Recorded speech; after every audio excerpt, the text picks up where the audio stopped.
Hello दोस्तों, कैसे हो आप सभी। मैं भी के सिंह आप सभी का स्वागत करता हूं और मैं आशा करता हूं कि आप सभी स्वस्थ होंगे, मस्त होंगे और अपनी पढ़ाई व सेहत का भी काफी अच्छे से ख्याल रख रहे होंगे। तो आज का सेशन मेंसुरेशन का सेशन रहने वाला है और इस सेशन में देखो अभी हम पूरा बेसिक ही चल रहे हैं। उसके बाद आपका ज्योमेट्री और मेंसुरेशन कंप्लीट हो जाएगा। उसके बाद आपको लगेगा कि हाँ, अपन लोगों ने एडवांस मैथमेटिक्स में कुछ अजीब कर लिया है। देखो, आप मेंसुरेशन कितना भी पढ़ लो वो समझ में आ जाएगा, लेकिन जब तक आप खुद से प्रैक्टिस नहीं करेंगे तो कुछ नहीं होना है। ज्योमेट्री कितनी भी पढ़ लो, जब तक आप खुद नहीं लगाएंगे, क्योंकि ज्योमेट्री और मेंसुरेशन में खुद का विजुअलाइजेशन भी आपकी काफी हेल्प करता है कि कैसे आपको फिगर बनाना है, कैसे नहीं बनाना है। तो और मेंसुरेशन और ज्योमेट्री कोई देखो सेपरेट टॉपिक नहीं है, एक दूसरे से इंटरलिंक है। कि आप कहें कि मैं पहले मेंसुरेशन कंप्लीट कर लूं उसके बाद ज्योमेट्री करूं, या फिर पहले ज्योमेट्री मेंसुरेशन करें। तो देखो, दोनों टॉपिक इंटरलिंक है। जो चीज मेंसुरेशन में आती जा रही है मैं उसे यहाँ बता दूंगा, और जो चीज होती है ज्योमेट्री की, ज्योमेट्री में देखो क्या होता है कि जब सिमिलरिटी लग रही है, कॉन्ग्रुएंसी लग रही है, या फिर और भी कोई चीज लग रही है, तो मैं उसे अभी फिलहाल के लिए आपके लिए स्किप करवाते जा रहा हूँ। और मेंसुरेशन में भी मैं आपको 2D पढ़ा रहा हूँ पहले, और उसमें ज्यादातर मैं सवाल करा रहा हूँ परमाप और एरिया वाले। ठीक है जी, परमाप और एरिया वाले सवाल अपन लोग ज्यादा कर रहे हैं। तो ये सेशन आपके सीडीएस और सीजीएल, देखो जितने भी एसएससी के एग्जाम है उनके लिए तो ये काफी हेल्पफुल है। ये सीडीएस के सवाल भी इसमें सारे के सारे इंक्लूड किए गए हैं। जो 2018 से आपके 2021 तक सवाल आए हैं ना, वो वाले सवाल 2021 का फर्स्ट पेपर हो चुका है, जो जैन फैम में होता है सीडीएस का, अभी सेकंड पेपर नहीं हुआ है। तो ये सारे के सारे सवाल इसमें इनपुट है। और यूपीएसआई के लिए तो ये सेशन काफी हेल्पफुल है, क्योंकि और जो भी जे लोग भी हैं, इन लोगों को एडवांस मैथमेटिक्स से डर लगता है, जो बिगनिंग से पढ़ना चाहते हैं, तो ये सेशन पूरे के पूरे आपके बेसिक से हो रहे हैं। तो आप काफी अच्छे से एंजॉय कर पा रहे हैं और सवाल भी काफी अच्छे से चल रहे हैं। तो देखो, आज हम पढ़ने वाले हैं इसमें समद्विबाहु त्रिभुज के बारे में। समद्विबाहु त्रिभुज क्या होता है, मैंने देखो त्रिभुजों का आपको वर्गीकरण बताया था, क्लासिफिकेशन बताया था। एक तो साइड के बेसिस पे बताया था और एक एंगल के बेसिस पर बताया था। दो टाइप से आप करते हैं। जब देखो न्यून कोण, समकोण और अधिक कोण त्रिभुज, ये होते हैं आपके एंगल के आधार पर। साइड के आधार पर होते हैं आपके कौन से, इक्विलेटरल, आइसोसेलेस, और उसको क्या बोलते हैं आप, स्केलर ट्रायंगल। ठीक है जी। तो विषमबाहु त्रिभुज, समबाहु त्रिभुज और समद्विबाहु त्रिभुज, तो दो होते हैं, तीन होते हैं साइड के बेसिस पर, तीन होते हैं एंगल के बेसिस पर। तो इसमें से हम देखो दो को कंप्लीट कर चुके हैं। आपके इक्विलेटरल कंप्लीट हो चुका है, स्केलन हो चुका है। अब देखो इधर से मैंने राइट एंगल भी आपको कंप्लीट कराया है, और उसका पाइथागोरस ट्रिपलेट कैसे कैसे बनता है वो इससे जस्ट पहले वाला वीडियो है, और वो आपके किसके लिए ज्यादा हेल्पफुल रहने वाला है। अगर आपको किसी भी ट्रायंगल का एरिया निकालना है, परित्रिज्या निकालनी है और अंतर त्रिज्या निकालनी है, तो आपको ट्रिपलेट्स तो आने ही चाहिए। ठीक है जी। अंतर त्रिज्या निकालनी है तो ट्रिपलेट बनते कैसे हैं वो सारा का सारा सेशन मैंने उसमें बताया। तो अब देखो, समद्विबाहु त्रिभुज के बारे में मैं बताऊं। सम का मतलब होता है दो, बराबर, और द्वि का मतलब होता है दो, और विबाहु का मतलब, बाहु का मतलब होता है भुजा। जिसकी दो भुजा कैसी हो, बराबर हो, तो इसे क्या बोलते हैं, आइसोसेलेस ट्रायंगल बोलते हैं। ठीक है जी। तो इसको आइसोसेलेस आप ट्रायंगल बोलेंगे। आइसो का मतलब होता है जब भी आप किसी चीज में सिमिलरिटी दिखाते हैं तो वो आइसो होती है। तो यहाँ पर दो भुजाएं बराबर हो तो उसे क्या बोलते हैं, आइसोसेलेस ट्रायंगल बोलते हैं। अब देखो, आइसोसेलेस ट्रायंगल हो सकता है आपका कई प्रकार का। कई प्रकार का क्या, दो प्रकार का तो हो ही सकता है। देखो, एक ऐसा ट्रायंगल है, मान लो ये ABC, मैं पहले जनरल बात कर रहा हूँ। इसकी ये वाली भुजा और ये वाली भुजा बराबर है, और इसका ये कोण और ये कोण कैसे है, अलग अलग है। एक कंडीशन ये हो सकती है, और एक कंडीशन क्या होगी आपकी, ये कोई एक ट्रायंगल है, इसकी ये दो भुजा बराबर है। वैसे एक चीज आपको ध्यान रखनी है कि जब भी देखो ये वाली साइड और ये वाली साइड बराबर है, तो देखो समान कोण के सामने की भुजा कैसी होती है, बराबर होती है। तो एक आपका कौन सा बनता है, राइट एंगल आइसोसेलेस ट्रायंगल बनता है। इसमें ये भुजा इसके बराबर होती है, ये अलग होता है। यहाँ पर क्या बनता है, 90 डिग्री बनता है। तो ये वाला कोण और ये वाला कोण केवल और केवल कितने बचेंगे, ये वाला भी कोण कितना बचेगा आपका, 45 डिग्री बचेगा, और ये वाला भी कोण कितना बचेगा, 45 डिग्री बचेगा। ठीक है जी। तो ये इस प्रकार से आपको दिया गया है। इस कंडीशन में आपका एक एंगल कुछ भी हो सकता है, लेकिन दो एंगल फिर से समान होंगे। ठीक है। तो क्योंकि देखो, जब भी आपको साइड समान करनी है तो एंगल तो समान करना ही पड़ेगा, क्योंकि आज जब तक कोण समान नहीं होगा तो भुजा समान नहीं होगी। तो 45 में अब देखो यहाँ पर हो सकता है एक 60 दे दे, तो देखो ये 60 दे दे, ये तो आपका देखो आइसोसेलेस की एक स्पेशल प्रॉपर्टी होती है इक्विलेटरल ट्रायंगल, उसमें तीनों भुजाएं बराबर हो जाए। अब देखो मैं बात करता हूं आपके लिए आइसोसेलेस ट्रायंगल की। देखो आइसोसेलेस ट्रायंगल क्या होता है कि जिसकी क्या करनी होती है, आपको दो भुजाएं समान करनी होती है। ये आपका एक आइसोसेलेस ट्रायंगल है। अब इसकी बात करते हैं अपन। मान लो ये ए पॉइंट है, ये बी पॉइंट है, ये सी है। अब समान भुजा क्या है कि मैंने मान लिया कि इसकी ये दो भुजा समान है, ये ए है तो ये क्या है ए है। मैं किसकी बात कर रहा हूँ, आइसोसेलेस की बात कर रहा हूँ, ठीक है जी, आइसोसेलेस। तो ये वाली साइड क्या होगी आपकी, बी होगी।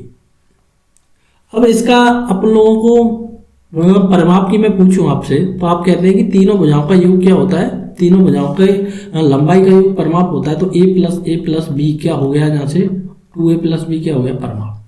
अब बात आती है एरिया की। एरिया किसी चीज का होता है 1/2 आधार गुणा ऊंचाई। तो आप कहेंगे जी सर हमारे पास आधार तो ये है पर ऊंचाई नहीं है, तो ऊंचाई निकालने के लिए क्या करेंगे आप, देखो इससे एक इस पर परपेंडिकुलर डालो। देखो जब भी आप आइसोसेलेस की बात करते हैं तो ये परपेंडिकुलर भी होता है और ये क्या होता है, बाइसेक्ट भी होता है। यही इसकी क्या होती है, माध्यिका होती है, मीडियन होती है। तो आपको पता है कि मीडियन की प्रॉपर्टी क्या होती है कि जो सामने वाली साइड है उससे क्या करती है, ये बाइसेक्ट करती है। तो ये b/2 होगा, ये भी b/2 होगा। अब इसे क्या दे दें आप, h टर्म दे दें। अब देखो ये क्या है आपका राइट एंगल ट्रायंगल है, तो आपको पता है कि राइट एंगल ट्रायंगल में 90 डिग्री के सामने की भुजा को आप हाइपोटेन्यूस बोलते हैं, इसे परपेंडिकुलर बोलते हैं, इसे बेस बोलते हैं। तो आपको पता है कि h² बराबर b² प्लस क्या होता है, p² होता है। तो जहाँ से h² की वैल्यू क्या है आपकी a² है, b² की वैल्यू क्या है आपकी b/2 का होल स्क्वायर है, p² की वैल्यू क्या है आपकी h² है, वो निकालनी है। तो a² माइनस b²/4 बराबर क्या आ गया यहाँ से h²। तो ये क्या आएगा 4a² माइनस b²/4 बराबर h²। तो इसे और भी सिंप्लीफाई करें तो h की वैल्यू क्या आ जाएगी, √4a² माइनस b²/2। ठीक है जी। तो ये किसकी वैल्यू आ गई, h की वैल्यू आ गई। अब देखो आपके पास b की वैल्यू तो है, आधार की वैल्यू क्या है, टोटल b है। अब मैं इसका एरिया लिखूं यहाँ से, तो 1/2 आधार क्या है मेरा, टोटल b है, और h क्या आ गई मेरी, √4a² माइनस b²/2। तो देखो 2 और 2 मैं नीचे से मल्टीप्लाई कर दूं तो b/4 √4a² माइनस b², ये क्या आ जाएगा, इसका एरिया आ जाएगा।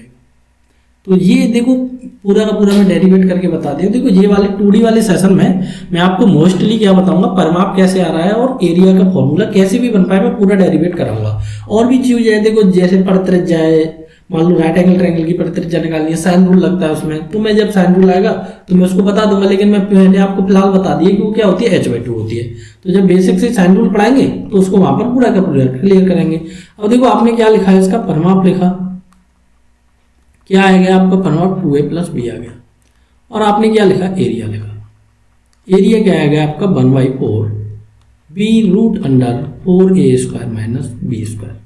अब एक चीज लोगों की समझ में आती है कि सर ये आपका एक आइसोसेलेस ट्रायंगल है, ये ए है, ये बी है, ये सी है। मान लो ये साइड ए है, ये साइड ए है, ये साइड बी है। तो अपन लोग इस ट्रायंगल का एरिया हीरोइंस फॉर्मूले से लिखें,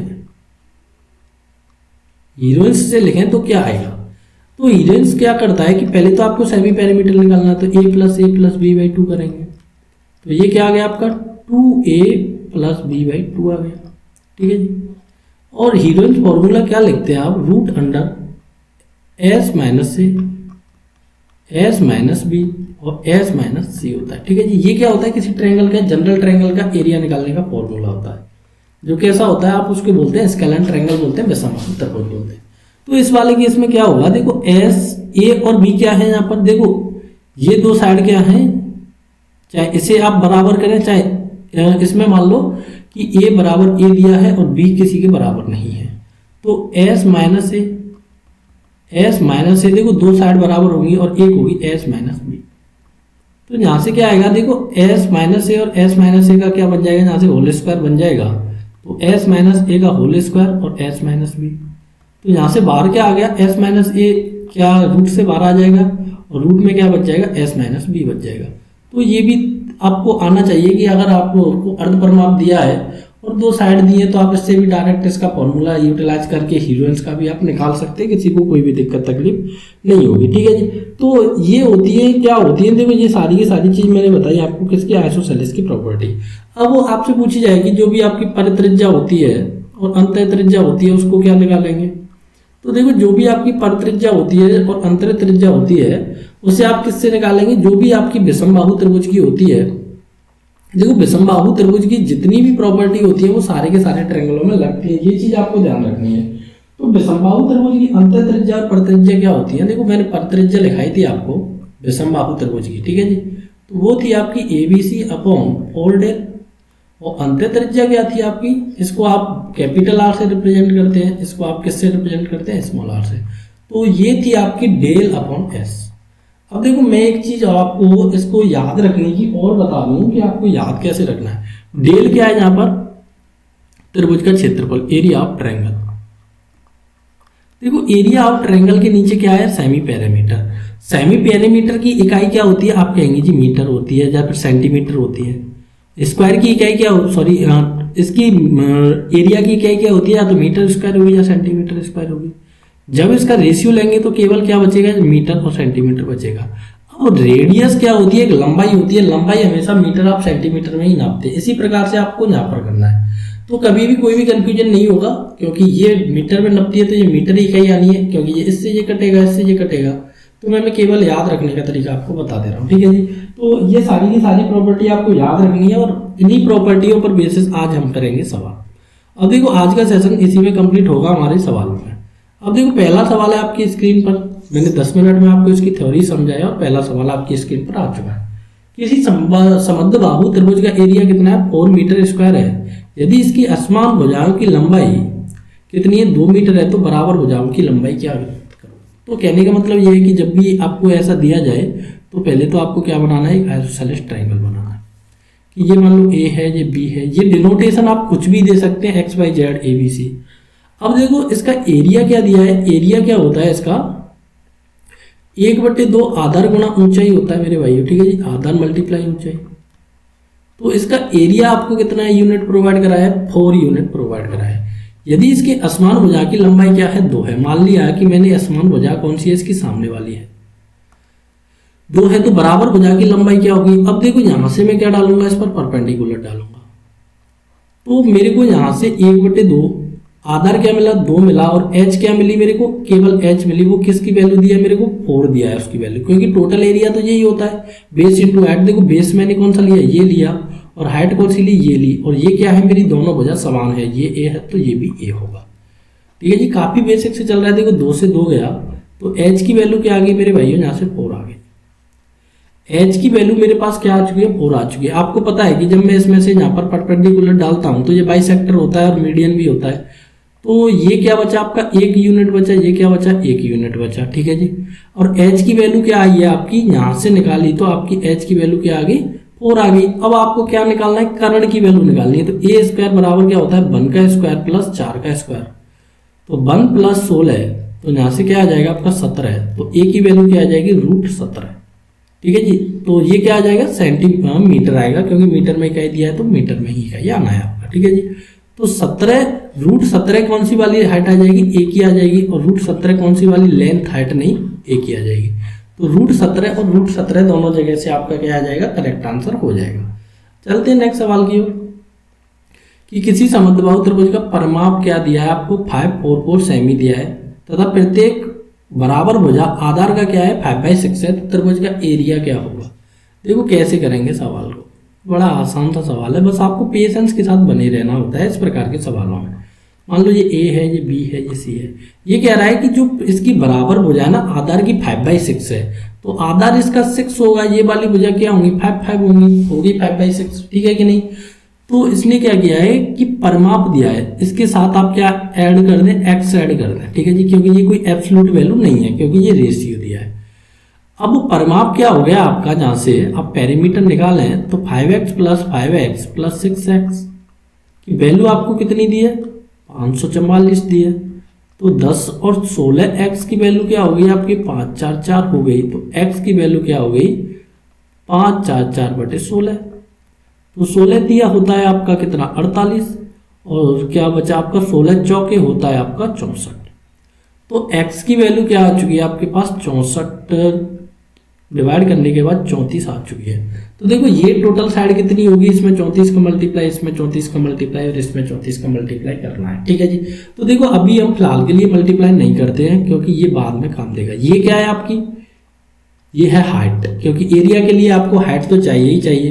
तो देखो ये कितनी होगी, तो आप कहेंगे जी ये 3x होगी, ठीक है जी, क्योंकि ये इसको बाइसेक्ट करता है, यहाँ से एंगल बाइसेक्टर भी होता है और मीडियन भी होता है। मीडियन का काम होता है क्या, कि सामने वाली भुजा को बाइसेक्ट करना, ठीक है जी। तो देखो ये 5 है, ये 4 है, सॉरी ये 3 है, तो ये कितनी होगी, 4x होगी। मैंने इससे पहले वाले जस्ट वीडियो में ट्रिपलेट्स पढ़ाए हैं आपको। तो ये क्या आ गई आपकी, 4 आ गई। तो आपको निकालना क्या है, एरिया निकालना है। तो एरिया क्या होगा, 1/2, 6x बेस हो गया इसका 6x और हाइट हो गया इसकी 4x, ठीक है जी। तो यहाँ से इसको काट दें आप, तो ये कितना आ गया, 12x² आ गया, ठीक है। तो x स्क्वायर की जगह क्या रखेंगे आप, 12 मल्टीप्लाई 34 लिखेंगे। तो इसका मल्टीप्लाई करके क्या आ जाएगा, आपका करेक्ट आंसर आ जाएगा। तो देखो मैं पहले इसमें 12 से 34 का मल्टीप्लाई कर देता हूँ, या फिर आप पहले इसका 34 का वर्ग लिखें तो वो भी हो जाएगा। पहले 34 का वर्ग लिख लेते हैं, उसके बाद 12 का मल्टीप्लाई कर देते हैं। तो 34 का वर्ग क्या होता है मेरे भाई, मैंने बोला था आपको कि 40 तक आपको वर्ग याद होने चाहिए अगर आप CGL के पेपर में बैठ रहे हैं। तो देखो जब भी 34 मल्टीप्लाई 34 करते हैं तो 1156 आता है, और 1156 में किसका मल्टीप्लाई करना है, आपको 12 का मल्टीप्लाई करना है। तो 1156 में देखो 12 का मल्टीप्लाई क्या मतलब होता है आपका 10 + 2 का मल्टीप्लाई। तो 1156 में 1 0 और चिपका दो, और इसमें किसका मल्टीप्लाई करना है, 6 दूनी 12 की 2 हासिल 1, 5 दूनी 10 और 1 11, 2 और 1 3 और 2, ठीक है जी। तो ये हो गया 27831। तो ये इसका मीटर स्क्वायर है, क्या है, सेंटीमीटर स्क्वायर क्या आ जाएगा, इसका एरिया आ जाएगा, ठीक है जी।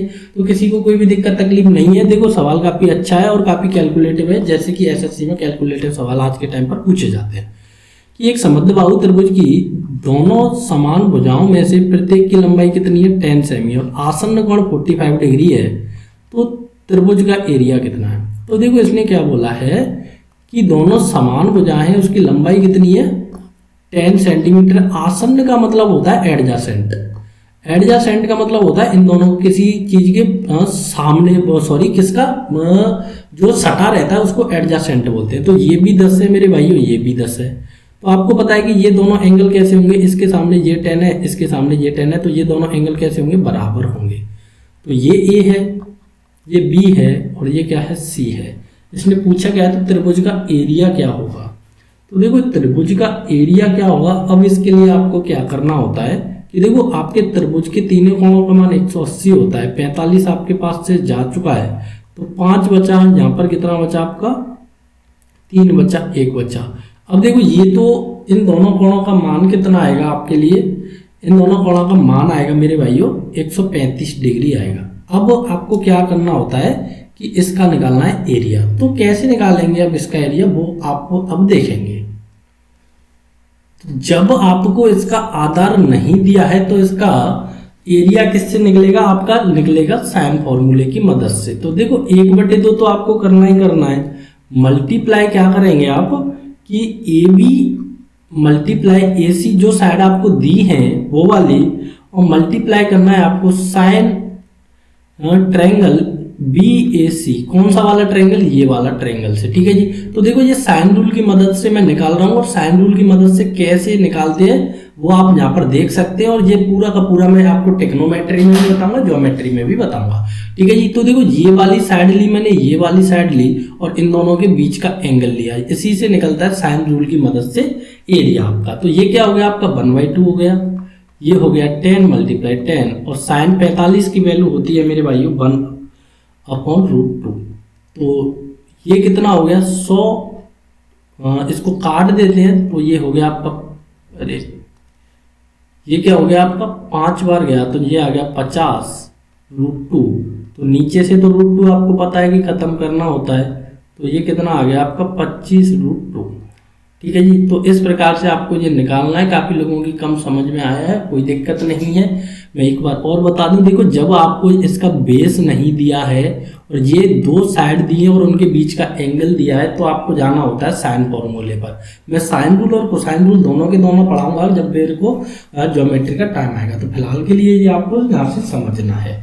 नेक्स्ट सवाल है आपका कि यदि एक समद्विबाहु त्रिभुज के लिए प्रत्येक समान भुजा की लंबाई A इकाई है और तीसरी भुजा की लंबाई B इकाई है, तो इसका एरिया क्या होगा। देखो इस प्रकार का सवाल से आपका बनता है क्या फॉर्मूला, कि जब भी आपको फॉर्मूला बनाना हो तो किस प्रकार से आप बनाएंगे। तो ये इस प्रकार के सवालों से ही आप फॉर्मूला डेरिवेट करेंगे। तो देखेंगे कि ये ए है, ये बी है, ये सी है, ये ए है, ये है, ये असमान लंबाई बी है। ठीक है जी, तो मैंने क्या लिख दिया, साइड लिख दिया। अब क्या करते हैं, एरिया निकालने के लिए मैंने इस पर डालना है मेरे को इस पर डालना है लंब परपेंडिकुलर। ये बाइसेक्टर भी होता है, मीडियन भी होता है। तो ये क्या होगा मेरे भाई, b/2 होगा। ये क्या होगा, b/2 होगा। एरिया क्या होता है, किसी चीज का आधार 1/2 बेस इंटू हाइट होता है। तो मेरे पास आधार तो है, हाइट नहीं है, तो मैं अब क्या निकालूंगा, इसकी मदद से हाइट निकालूंगा। तो ये क्या डिनोटेशन दिया मैंने, h दिया। तो यहाँ से क्या लिखेंगे आप, a² बराबर b/2 का होल स्क्वायर प्लस h²। ठीक है जी, तो a² माइनस b² बराबर h²। तो 4a² माइनस b² बट्टे 4 बराबर h²। ठीक है जी, तो h की वैल्यू अभी आपने निकाली, ऊपर क्या लगा देंगे, √4a² b² अपॉन 2। तो अभी मैंने पहले भी बताया था, जस्ट जो पहले आपको मैंने बताया था कि इसका एरिया क्या होता है, उस टाइम पर भी यही फॉर्मूला आपका डेरिवेट होकर आया था वीडियो की स्टार्टिंग पर। आधार क्या है, b है। हाइट क्या आई आपकी, 4a² माइनस b²/2। तो b²/4 √4a² माइनस b²। ठीक है जी, तो आपको ये इस प्रकार से सवाल को करना है। अब देखो ये सवाल नहीं है, ये क्या है आपके लिए एक रिजल्ट है, इसको याद रखना है जब भी आपका समद्विबाहु त्रिभुज आए तो, कि ट्रायंगल एबीसी एक समद्विबाहु समकोण त्रिभुज है जिसमें बी क्या है, 90 डिग्री है। देखो समद्विबाहु समकोण में क्या होता है कि ये समद्विबाहु तो होगा, लेकिन इसमें एक कोण कैसा है मेरे भाइयों, 90 डिग्री है। तो ये वाला कोण कौन सा है, बी है, 90 डिग्री। तो जो भी इसे सी दे सकते हैं, इसे ए दे सकते हैं, जैसा आपका मन करे ऐसा डेनोटेशन दे सकते हैं। भुजा AC तथा AB पर दो समबाहु त्रिभुज बनाए गए हैं। देखो भुजा AC पर समबाहु त्रिभुज बनाया गया है। तो देखो एक समबाहु त्रिभुज ये होगा, AC पर कौन सा बनाया गया है आपका, ACD। तो ये D होगा। तो कहने का मतलब यह है कि ये भुजा बराबर ये भुजा बराबर ये भुजा। और भुजा AB पर एक समबाहु त्रिभुज बनाया गया है, ABE। तो इस पर भी एक समबाहु त्रिभुज बनाया गया है और वो क्या है, ABE। तो देखो ये वाली भुजा, ये वाली भुजा और ये वाली भुजा कैसी है आपकी, बराबर है, समबाहु बनाए गए हैं। ठीक है जी, तो ABE तथा ACD के एरिया का अनुपात क्या होगा। अब देखो इन दोनों के एरिया का अनुपात किस पर डिपेंड करेगा, कि ये वाली साइड क्या है आपकी, कर्ण है, और ये वाली साइड क्या है आपकी, लंब है। तो देखो जो भी इसकी जो साइड है, मान लीजिए x है, तो इस वाले ट्रायंगल का एरिया क्या होगा, x² होगा। अगर ये वाली साइड आपकी y है, तो इस पूरे के ट्रायंगल का एरिया क्या होगा, y² होगा। जब आप किस में लिखेंगे, रेशियो में लिखेंगे।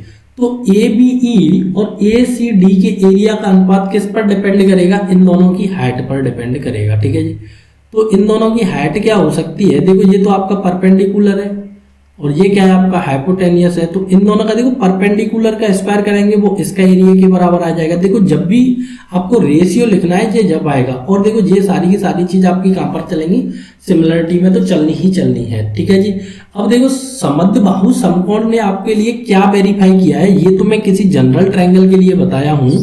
देखो जब भी इसने बोला कि समद्विबाहु समकोण त्रिभुज है, तो देखो सारी की सारी आपकी प्रॉब्लम क्या हो जाएंगी, सॉल्व। तो ये कितने डिग्री है, 45 डिग्री है, और ये कितने डिग्री है, 45। तो मान लो ये x है, ये x है, तो आपको पता है कि कर्ण स्क्वायर बराबर क्या होता है आपका, आधार स्क्वायर x² प्लस लंब स्क्वायर। तो 2x² बराबर कर्ण स्क्वायर। तो कर्ण की वैल्यू क्या आ गई यहाँ से, x√2। तो ये वाली साइड क्या आ गई आपकी, x√2। तो साइड का स्क्वायर ही क्या होगा, उनका एरिया के अनुपात के बराबर होगा। यहाँ से क्या है आपका x है, तो इस वाले ट्रायंगल का एरिया क्या होगा, x² रेशियो, इस वाले ट्रायंगल का एरिया क्या होगा, x√2 का होल स्क्वायर। तो यहाँ से क्या है आपका x², तो x² मल्टीप्लाई 2। तो ये क्या हो गया, कट गया, तो ये क्या आ गया आपका 1:2। ठीक है जी, किसी को कोई भी दिक्कत तकलीफ नहीं है। जो इनके साइड का रेशियो है उसका क्या करना है, मेरे को केवल और केवल स्क्वायर करना है, किसके लिए, एरिया के रेशियो के लिए। ठीक है जी, तो किसी को कोई भी दिक्कत तकलीफ नहीं है। नेक्स्ट सवाल है, किसी समद्विबाहु त्रिभुज के आधार पर शीर्ष लंब 8 सेमी तथा परमाप 8 सेमी है तो त्रिभुज का एरिया क्या होगा। देखो शीर्ष लंब का मतलब होता है कि यही क्या है, इसकी मीडियन है, यही अल्टीट्यूड है, यही हाइट है, ठीक है जी। तो ये ए है, ये बी है, ये सी है, इसी को आप क्या बोलते हैं, शीर्ष लंब बोलते हैं। जो मैंने ये डाला है यही क्या है, इसका शीर्ष लंब है। मान लो ये डी पॉइंट है, देखो ये कौन सा है, ये 8 है। तो देखो एक तो मैं आपको पहले पाइथागोरस ट्रिपलेट बनाया था कि 8 किस पाइथागोरस ट्रिपलेट में आता है, क्योंकि जब 90 डिग्री बनेगा तो आप कहेंगे जी 6 8 10 में आता है। और एक कौन से में आता है, 8 15 17 में आता है, ठीक है जी। 8 15 17 में आता है। तो आपको क्या करना है कि इसको पहले वेरीफाई करना है कि ये कितना लेकर आना है, आपको ये लेकर आना है मेरे भाइयों 64। देखो मैंने 8 15 17 वेरीफाई किया तो देखो कर्ण तो मेरा 17 होगा, ये भी 17 होगा, क्योंकि ये 90 के सामने, ये 90 के सामने। अब देखो ये 15 होगा, लेकिन ये टोटल कितना होगा, क्योंकि ये आधा है तो ये 30 होगा। तो मैं इसको वेरीफाई करूँ तो देखो 17 दूनी 34 और 30 कितना हो गया मेरे भाइयों, 64 हो गया। तो यही क्या होंगी, इसकी करेक्ट साइड हो जाएंगी। तो एरिया निकालूं मैं इसका। देखो इसी कारण मैंने पाइथागोरस आपको ट्रिपलेट बताई थी कि इससे क्या होता है कि आप जल्दी सवाल कर पाते हैं। तो 1/2 आधार क्या है इसका 30 और हाइट क्या है इसकी 8। तो इसे करते हैं तो 15 8 क्या होता है आपका 120 क्या आएगा सेंटीमीटर स्क्वायर, ठीक है जी। तो इस प्रकार से ये सवाल करना है। काफी लोगों की कम समझ में आया। मैं एक बार फिर से बताऊं कि इसने मेरे को क्या दिया है, शीर्ष लंब दिया है, वो क्या है 8। देखो मेरे पास 2 पाइथागोरस ट्रिपलेट आती है, एक तो 6 8 10 से चेक करूं मैं सवाल को, और एक 8 15 17 से करूं। जब मेरे को पता है कि मैं 6 8 10 से चेक करूंगा तो मेरा पैरामीटर 64 नहीं बैठेगा, तो मैंने फिर ये वाला चेक किया और इससे मेरा कितना बैठेगा 64 बैठ गया और सारी की सारी साइड मैंने सेटिस्फाई कर ली, ठीक है जी। अगर ऐसा नहीं करेंगे तो आपको फिर से कोई दिक्कत होगी, यहाँ पर क्रिएटिव करेगी वो आपको नहीं बन पाएगी सवाल, ठीक है जी। अब देखो नेक्स्ट सवाल है आपकी स्क्रीन पर कि यदि किसी समद्विबाहु त्रिभुज की भुजाएं दो भुजाएं 15 और 22 सेमी है तो परमाप का संभव मान ज्ञात कीजिए, ठीक है जी। देखो इसकी क्या है कि समद्विबाहु त्रिभुज की 2 भुजाएं दी हैं, 3 नहीं दी है। कितनी दी है, केवल और केवल 2 दी है, और उससे हमसे क्या पूछा है, संभव मान पूछा है परमाप का। तो देखो एक ये और एक ये क्या है, मैं इसके 2 मान बताऊंगा आपको। अब देखो कंडीशन आपके पास 2 रहेंगी, ये ए है, ये बी है, ये सी है, ये ए है, ये बी है, ये सी है। अब देखो एक भुजा 15 ले लें, एक भुजा 15 ले लें, एक भुजा 22 ले लें, ये भी आपका कैसा है, समद्विबाहु है। 2 भुजा 22 ले लें और एक भुजा 15 ले लें, ये भी क्या है आपका समद्विबाहु है। अब देखो 15 दूनी 30 40 50 और ये क्या हो गया 52। यहाँ से क्या हुआ 22 दूनी 44 और 10 क्या होता है आपका 54 और 59। तो जो भी एरिया आएगा आपका, सॉरी पैरामीटर आएगा, वो कितने के बीच में आएगा, 52 से तो ग्रेटर देन आएगा और 59 से क्या आएगा, लेस देन आएगा। तो इसके अलावा आपकी कोई सी भी पॉसिबिलिटी नहीं है। देखो इतना है, ये नहीं है, ये नहीं है, केवल और केवल पहला ही ऑप्शन है वो आपको दिख पा रहा है, ठीक है जी। तो ये है नेक्स्ट सवाल।